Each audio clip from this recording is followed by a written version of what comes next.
नेपाल में सरकार के भ्रष्टाचार को लेकर काफी समय से जनता नाराज चल रही थी। जगह जगह प्रदर्शन हो रहे थे, खासकर युवा पीढ़ी में काफी आक्रोश था। लेकिन जब सरकार ने इन विरोधों को दबाने के लिए सोशल मीडिया पर बैन लगा दिया, तो यह आग और ज्यादा भड़क उठी। Facebook, Instagram, YouTube, Twitter, WhatsApp जैसे प्लेटफॉर्म पर बैन लगाकर सरकार ने सोचा कि वह विरोध की आवाज को रोक देंगे, लेकिन हुआ इसका उल्टा। सोशल मीडिया पर पाबंदी ने युवाओं को और ज्यादा भड़का दिया और यही फैसला सरकार को भारी भी पड़ गया। नेपाल की गलियों से उठी आवाज ने सत्ता के गलियारों को हिलाकर रख दिया। नेपाल की जेड पीढ़ी ने सरकार के इस फैसले के खिलाफ एकजुट होकर आंदोलन शुरू कर दिया। अब तक इसमें 20 से ज्यादा लोगों की जान जा चुकी है और सैकड़ों बच्चे जो हैं या फिर युवा वह घायल हो चुके हैं।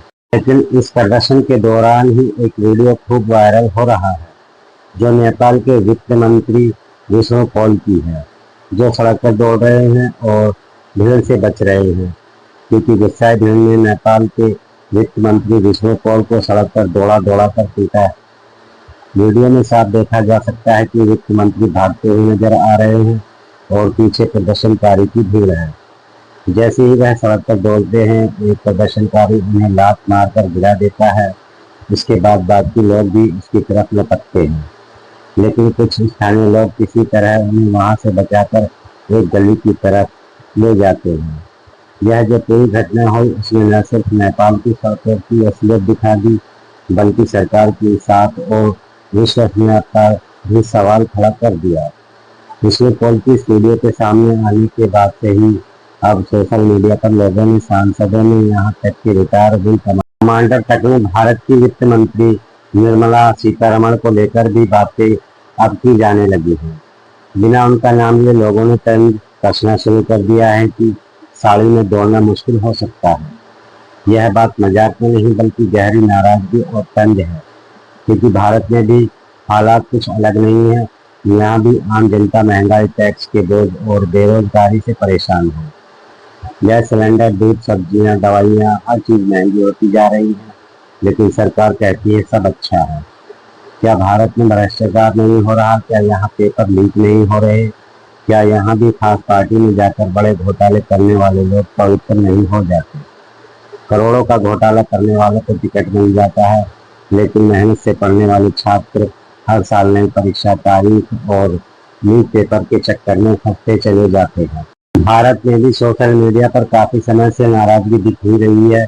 सरकार के खिलाफ लोग महंगाई, टैक्स, सरकारी नीतियों और जन विरोधी फैसले पर सवाल उठा रहे हैं।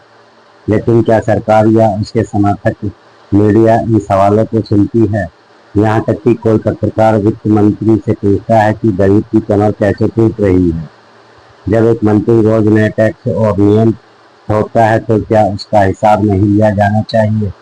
मीडिया तो सवाल न पूछे, लेकिन अब रिटायर्ड हुई कमांडर अनुमाचार्य तक निर्मला सीतारमण का नाम लिए बगैर कहती हैं कि ऐसे ही सोचने में आया है कि साड़ी में दौड़ना मुश्किल हो सकता है।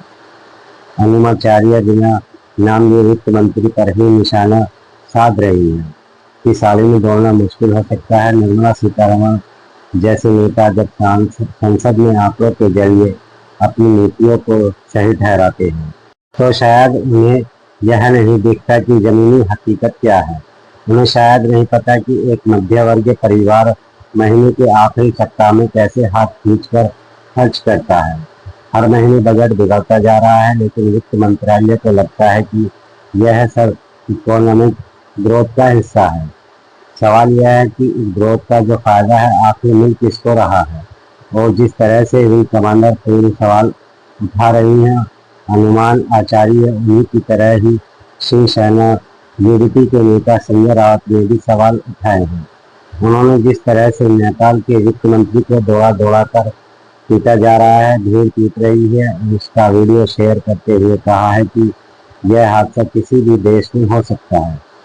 सावधान रहिए। संजय राउत के इस ट्वीट की खास बात यह है कि उन्होंने इसमें वित्त मंत्री निर्मला सीतारमण, बीजेपी और प्रधानमंत्री नरेंद्र मोदी तक का प्रोटेक्ट किया है। और जब उन्होंने यह बात बोली है कि यह हादसा किसी भी देश में हो सकता है, जब जनता पर सरकार के जुल्म इतने बढ़ जाते हैं कि बर्दाश्त से बाहर हो जाते हैं तो फिर क्रांति होती है। फिर सरकार के खिलाफ लोग एकजुट हो जाते हैं और यही नज़ारे नेपाल में देखने को भी मिले हैं। लेकिन यहाँ पर भारत की बात करें तो बीजेपी के सरकार में आज देश की हालत यह है कि 10% अमीरों के पास देश की आधी से ज़्यादा पूंजी है, जबकि बाकी की 90% आबादी के पास सिर्फ 3 वक्त की रोटी का ही ठिकाना नहीं है। और दुख की बात यह है कि इस 90% में करोड़ों ऐसे लोग हैं जिन्हें वो 3 वक्त की रोटी भी नसीब नहीं होती। सरकार नीतियों को बनाती है, घोषणाएं भी करती है, लेकिन जब वह जमीनी स्तर तक पहुंचती है तो उसका कोई असर गरीब आदमी की जिंदगी पर नहीं दिखता। सब कुछ कागजों पर अच्छा लगता है, लेकिन असल में महंगाई, बेरोजगारी और असमानता लोगों की जिंदगी को तोड़ रही है। शायद इसी वजह से लोग अब चुप भी नहीं बैठ रहे हैं। सोशल मीडिया पर रिटायर्ड विंग कमांडर तक को बिना किसी का नाम लिए देश के वित्त मंत्री के कामकाज पर सवाल उठाने पड़ गए। जब देश की जनता तकलीफ में हो और जवाब देने वाला कोई न हो तो सवाल उठना तय है, चाहे वो किसी आम नागरिक की तरफ से हो या किसी अनुभवी फौजी की तरफ से क्यों ना हो। खैर दोस्तों, आप लोगों को क्या लगता है इस वीडियो को लेकर? हमें अपनी राय जरूर दें। धन्यवाद।